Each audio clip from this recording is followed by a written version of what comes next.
देख रहे हैं Aliza health and beauty tips.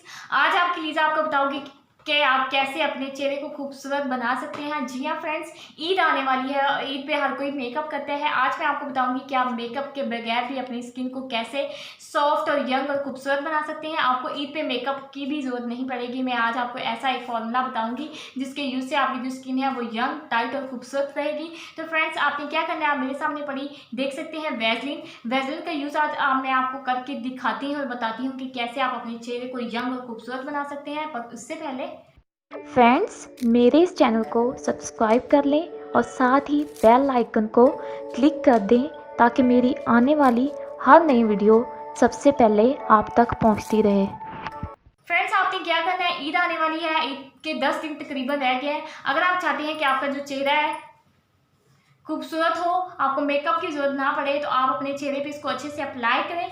Apply करने के बाद इसको ऐसे खुला छोड़ देना है। और सबसे मेन जो चीज़ है, जब ईद वाला यानी कि बकरा ईद आने वाली है, ईद वाले दिन आपने क्या करना है, आपने मेकअप के यूज़ से पहले आपने 10 मिनट इसको अपने चेहरे पे अच्छे से अप्लाई करना है। अप्लाई करने के बाद आपने इसको ऐसे ड्राई छोड़ देना है। उसके बाद आपने टिश्यू पेपर लेना है, टिश्यू पेपर को अच्छे से रिमूव कर देना है। रिमूव करने के बाद जब आप इसके ऊपर मेकअप यूज़ करेंगे तो आपका जो मेकअप है वो पूरा दिन ऐसे टिका रहेगा, यानी कि आपको पसीना कुछ भी नहीं आएगा। आपका मेकअप जो है वो 24 घंटे के लिए इस तरह ही टिका रहेगा। आपकी जो स्किन है, स्किन फ्रेश और ग्लोइंग लगेगी। अगर आप चाहते हैं कि आपकी स्किन फ्रेश और ग्लोइंग लगे तो मेरी इस टिप को आप लास्ट में ट्राई कीजिएगा। ये खास तौर पे उन गर्ल्स के लिए है जब वो मेकअप यूज़ करती हैं तो उनको पसीना आता है, उनका मेकअप जो है वो सारा डैमेज हो जाता है। इसे आप एक बार लास्ट में ट्राई कीजिएगा। तो फ्रेंड्स, ये थी मेरी आज की यूजफुल सी टिप। तो कैसी लगी आपको? अगर आपको अच्छी लगी हो तो मेरी वीडियोज़ को लाइक करें, मेरे चैनल को सब्सक्राइब करें। मिलती हूँ नेक्स्ट वीडियो में, तब तक के लिए बाय बाय।